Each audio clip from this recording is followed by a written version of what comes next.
Welcome to Successful Philanthropy. I'm your host, Jean Shafiroff. This show is designed to highlight the work of philanthropic leaders here in the United States and then beyond. Today with us, Dr. Peter Michalos.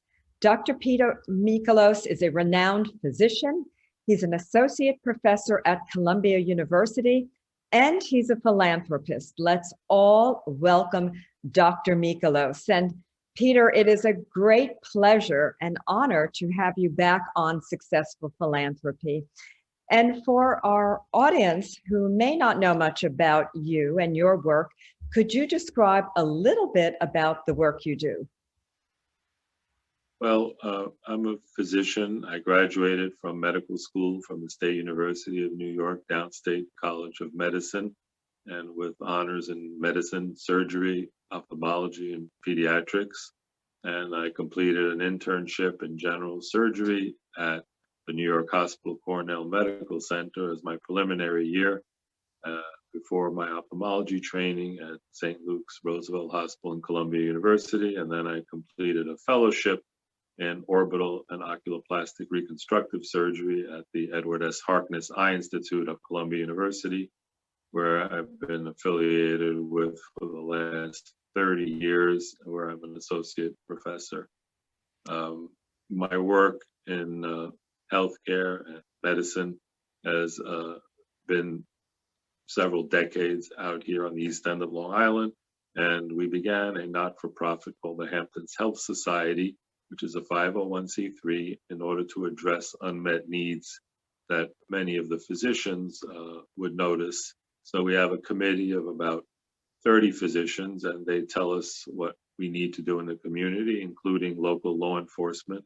For example, recently, the Hamptons Health Society put trauma kits in all the Southampton Village police cars, and we put defibrillators in all the Southampton Town and Southampton Village police cars, in addition to other rescue and safety equipment. If you've been, for example, in the village of Southampton and you see this quad vehicle patrolling the beach up and down, that has basically a stretcher in the back of it, a defibrillator, and can actually pick someone up on the beach anywhere in the village and have them at the emergency room doorstep within 4 minutes.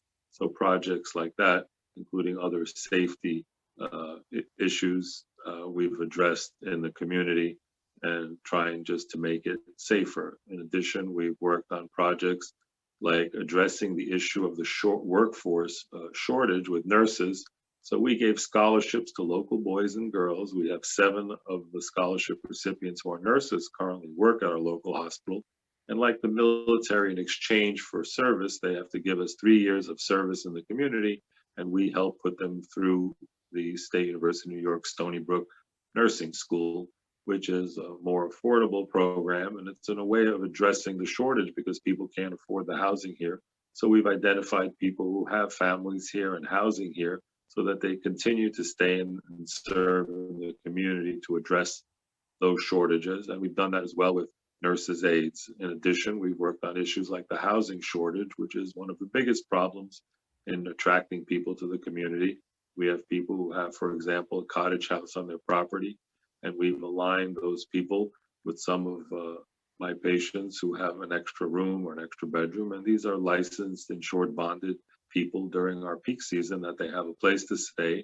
In exchange, they can do some minor things to help out, go to a pharmacy, check a blood pressure, and having a nurse living on your property is a good thing. But by matching those people up, we address the housing issue, and we also help the community. For example, in other states, like in Aspen, Colorado, they bought a 40-room travel lodge and they converted into studios and 1-bedrooms to supply housing.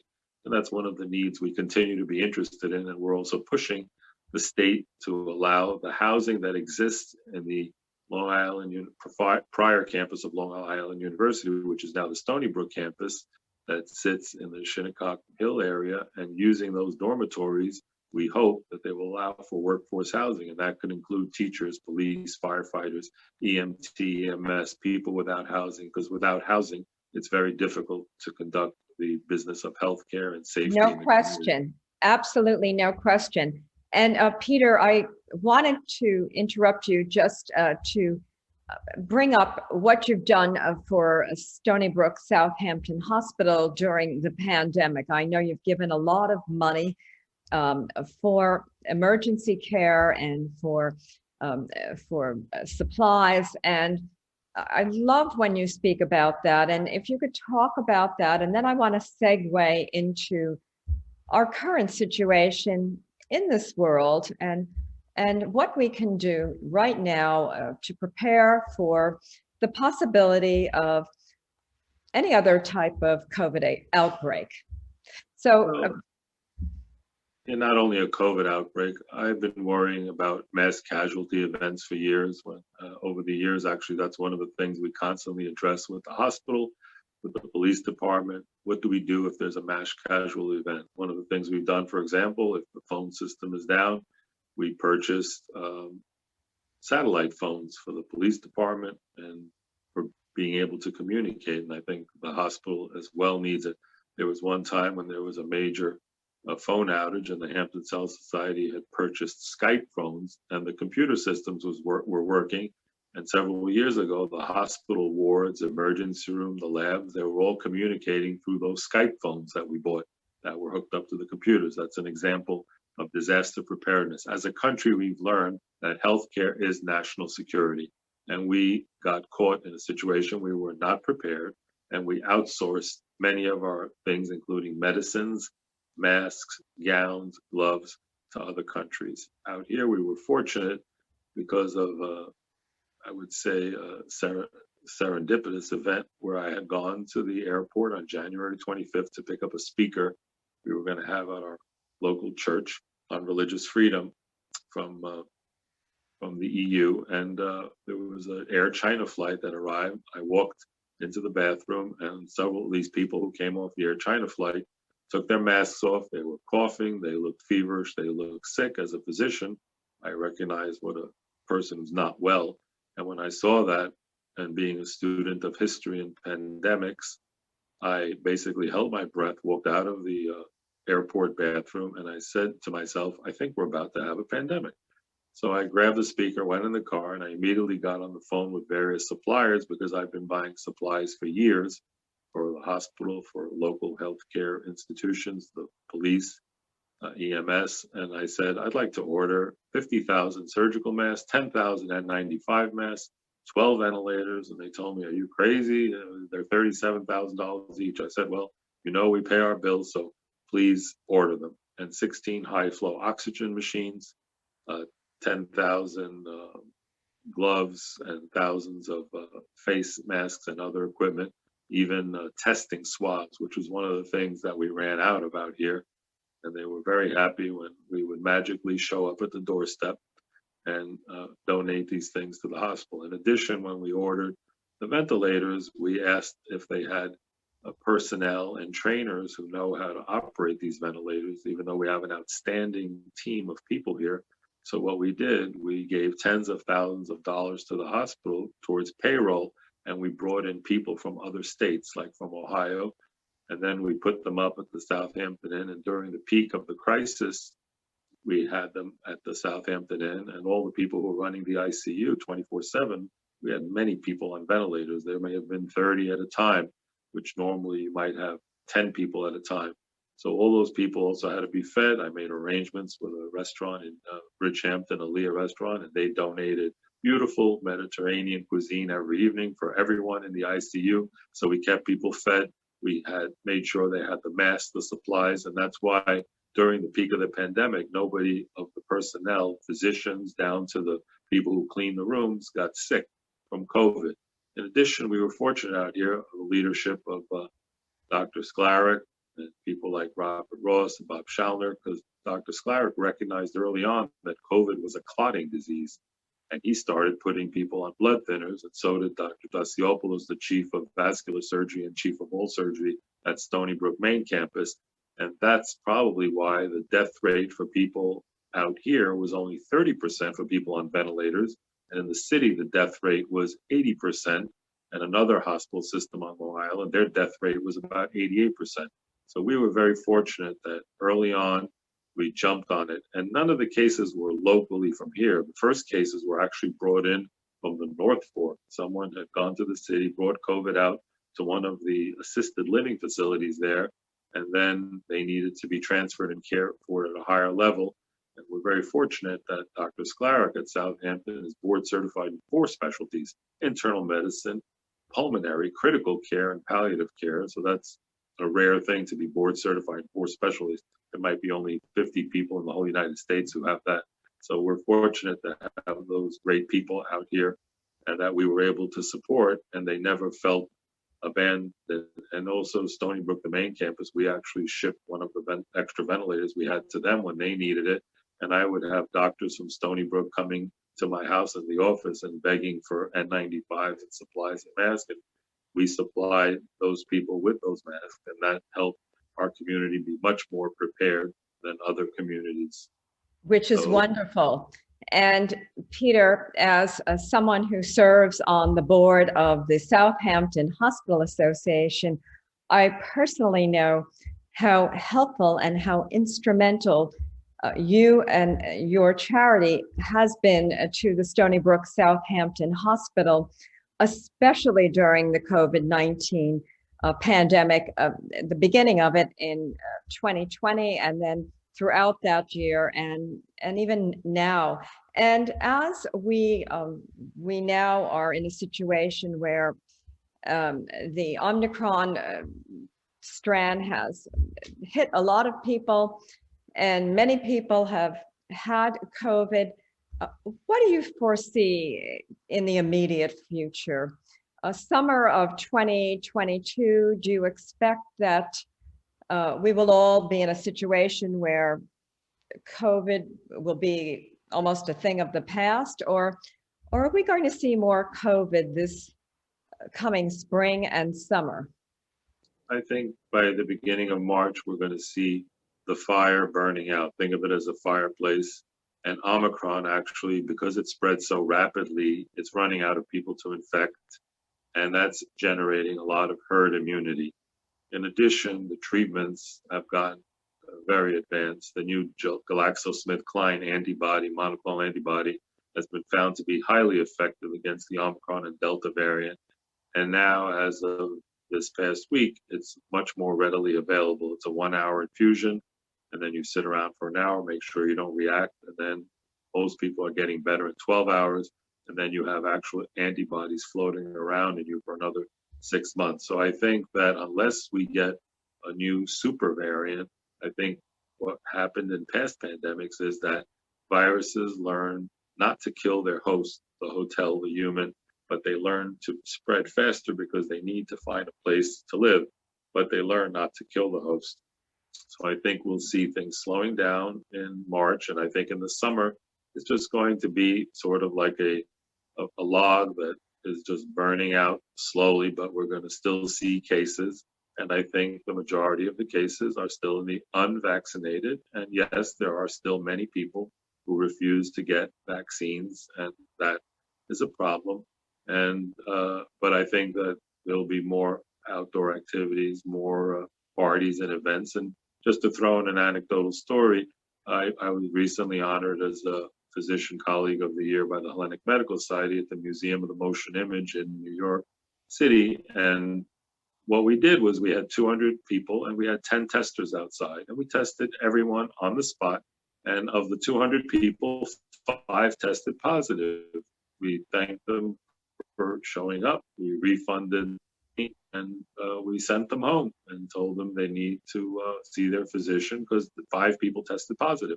So in this room, we had many people with pre-existing conditions. So we were able to tell people to, to not attend and not create a super spreader event. I think the future, we're going to be seeing more of that, where people will have a better rapid test where you probably just breathe into a machine and it'll tell you right away whether you're carrying the virus or not.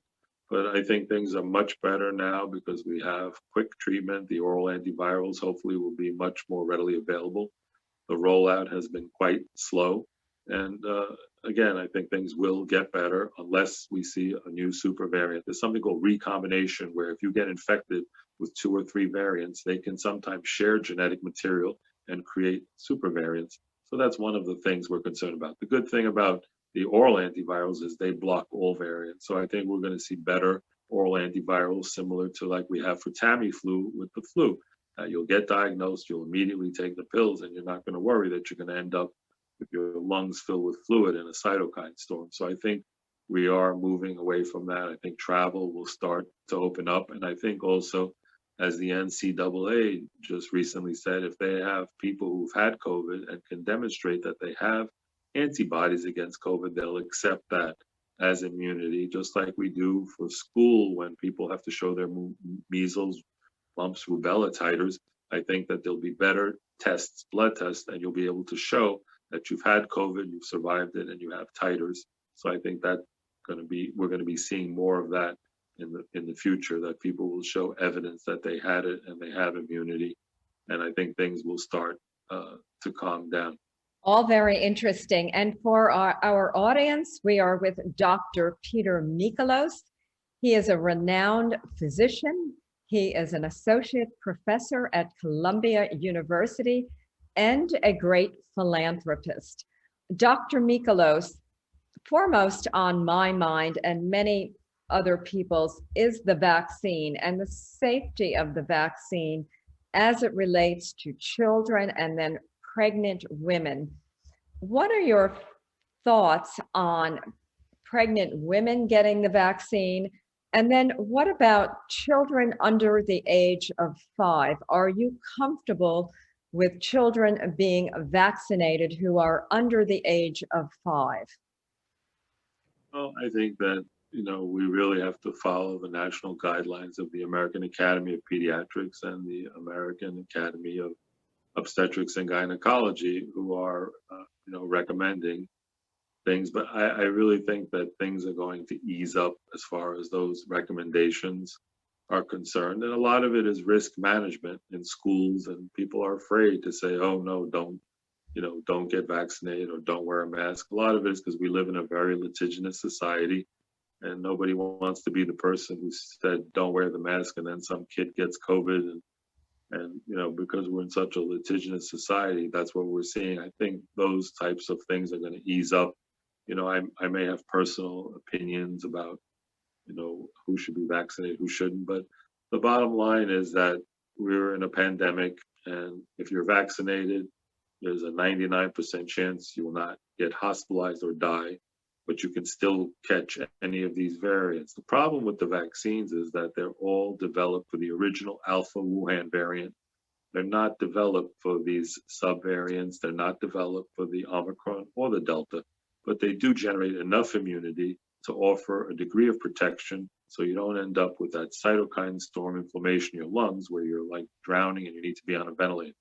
So that's really what it's about. I think that there will be better vaccines that will deal with all the subvariants. Just like every year we have to update the flu vaccine because the flu vaccine needs to be updated because the flu itself mutates every year, and the same thing's going to happen with COVID. So I think that those requirements for the children, I think, are going to ease up as time passes and as this situation burns out. But I think right now everyone is frightened and they don't want to alarm people too much, but they also don't want to fill up the hospitals and overwhelm the hospital. Because what we're finding out is, look what happened in California. How did they do lockdowns? Based on the number of people in the ICU. Same thing with these other countries. In all the socialist countries, what do? They do severe lockdowns. Why? Because places like New Zealand and Australia might have one bed for every million people. If you're over 65, they don't even give people ICU beds in some of these countries. So they couldn't afford a sudden surge of people, so that during the peak, we had lines of people outside the hospitals in Brooklyn, Queens, where certain communities would gather and still have weddings and events. So that's why it exposes the weaknesses in the healthcare system, and societies don't want to show that weakness, because in reality, we're still not really ready. And this showed us how weak we are as far as a mass casualty event, not only a pandemic, and how we have to start our supply chain. We have to start making our own medicines, our antibiotics. We're depending on other countries to make vaccines for years. We're depending on other countries to make the chemicals for most of our medicines. And an interesting thing for our audience is if you pick up anything, it tells you the country of origin that it's made in. The only thing the lobbyists fought hard for this, pick up a bottle of medicine. It never tells you where it was made. Because what a lot of people don't know that a lot of our medicines are made in China. 27% are made in India of our generic drug. Again, not that they're necessarily bad, but we don't even know the country of origin. I'm not mentioning because they're potentially bad, but I'm mentioning it that our supply chain for life-saving medicines is dependent on so many other parts of the world. And I think this is a lesson learned as a country, and we need to be better prepared for the future. And the Hamptons Health Society right here locally is working on better preparedness for our local community and all the disciplines of law enforcement and healthcare, EMS, all communicate and work together in case we do have a mass casualty event, like a plane crash, for example, or a bus full of children in an accident, that we need to be prepared to be able to deal with these things as a community. Because the damage that was done by cutting healthcare, like when you closed all the mental health hospitals in New York State, that were the seeds of all the crime and the homelessness came from that. These people, most people who get arrested have mental illness or substance abuse because we didn't pay attention to healthcare and taking care of all these people inpatient. That's this whole problem we're having with bail reform. Before, it's uncompassionate, the current bail reform, because you don't even give them a shower. In the old days in prison, you got arrested, you got tested for TB, syphilis, gonorrhea, communicable diseases. You got an appointment to Bellevue or Elmhurst, and you got your psychiatric medicine. Now, they're not even getting those medicines. They're just being thrown back out in the street. And people wonder why people are getting pushed in the subway. And that's also a social issue that I'm interested in, and interested in, people supporting philanthropy to help those causes as well, to help these people who need help. And that Yes. would help society as a whole. Now, Peter, getting back to COVID, I recently read that there's a new variant that is now in the United States. Are you at all concerned about that, or too early to tell? Well, it's already been found in around 40 states. It's been heavily found in Denmark and the UK. It's called the stealth subvariant of Omicron. And so far, it doesn't seem to have been any more severe in how it affects people in the vaccinated population. 85% of the people who are currently hospitalized in the United States for COVID are in the unvaccinated population. So am I concerned? Yes, I'd call it a variant of concern. They're all of concern because it takes a few weeks to know exactly where it's going. But I don't think it's as bad as the other original Alpha variant or the Delta subvariant. But again, I know it's terrible to say, but this rapid spread of Omicron is actually a blessing in disguise, because it's basically bad enough that you get sick, but not bad enough that it's hospitalizing people. So it's really expanding the general immunity in the population, and it's going to help us emerge from this much quicker. And that's why based on the current statistics and models and the doctors I'm communicating with around the country and the world, I think March is going to be our freedom, where things will start to open up quite a bit and things will get a lot better. Should we be concerned about it the way we maybe should have been concerned about the Omicron variant? Because my recollection of Omicron was it hit the United States, New York City, the Hamptons, December, January, like a ton of bricks. And it had the domino effect where one person got it, the next person got it, the next person. And I think people went inside, we all ate inside in restaurants or charity events or functions, and it was a very easy thing to catch. And are you concerned once again that this will happen?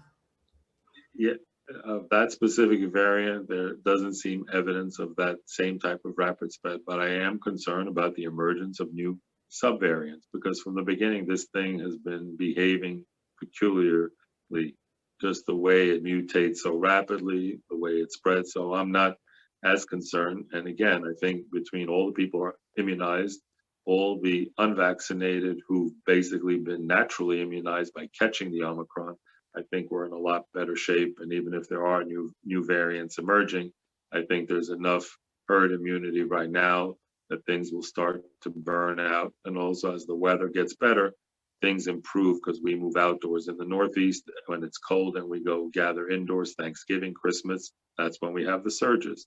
In Florida, for example, it's the opposite. In the summer, in the very hot months, people gather indoors into the dry air conditioned air. So their peaks are always in the summer. Ours is the reverse. So I think things are getting better. And again, we're in a totally different situation because right now you can go and get diagnosed and go get an infusion, and now it's readily available. Even just a month ago it wasn't, but things are much better now. So the trick is to, if you get diagnosed, especially if you're over 65, if you have any healthcare issues, underlying conditions, just go and get treated, and your chances of ending up in the hospital are dramatically reduced. And like we said before, now you'll be able to take oral antiviral pills as well. So there are so many options.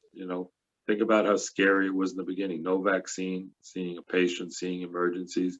Many of my physician colleagues that I know, including classmates from medical school, died from this. We're in a very different place right now. And I think, psychologically, we need to also start coming out of this because I think it's hurting the children with masks on, not being able to see a smile and facial expressions. I think it's affecting development. And the reality of masks is, why do we use masks for the last 100 years? For example, you see someone in a wheelchair coughing, wearing a mask. We don't mask everybody in the emergency room, but we mask the person who has it.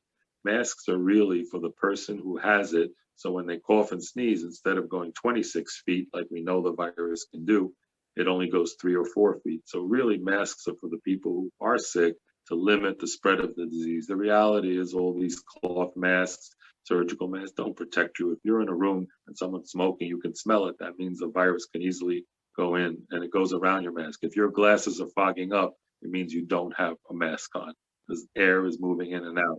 And people who double mask, it makes it worse because you restrict the flow.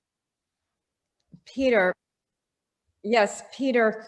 So you've been a bearer of pretty good news, meaning this summer and this spring in the Hamptons, we should expect a happier time, a time when we won't necessarily have a new variant that will be very difficult to handle, and that life will come back to as it was, say maybe last summer, when we all felt free and safe, and maybe we'll never get back to where we were before the COVID pandemic began, but we're moving in the right direction. And we have about a minute left, and I just want to thank you for all you've done for the community, not only in the Hamptons, but beyond, because the work that you've done is you've been providing materials to workers in need, to the Stony Brook Southampton Hospital, but you also have a foresight to see what might possibly be on the horizon, and then to protect the people by supplying different groups with needed materials. Peter, what would you like to leave us with today on successful philanthropy? I want everyone to think positive and test negative. And to all the young people out there, study hard, work hard, do good. And every piece of good you do in this world, you'll get it tenfold back in your lives. And I really like that message. That's a wonderful message, a message of hope. And truly, when you give, you get, meaning when you're kind, generous, and you give of yourself, well, you definitely reap the rewards. This concludes Successful Philanthropy. Our guest today, Dr. Peter Michalos. I'm your host, Jean Shafiroff. I'll see you next week.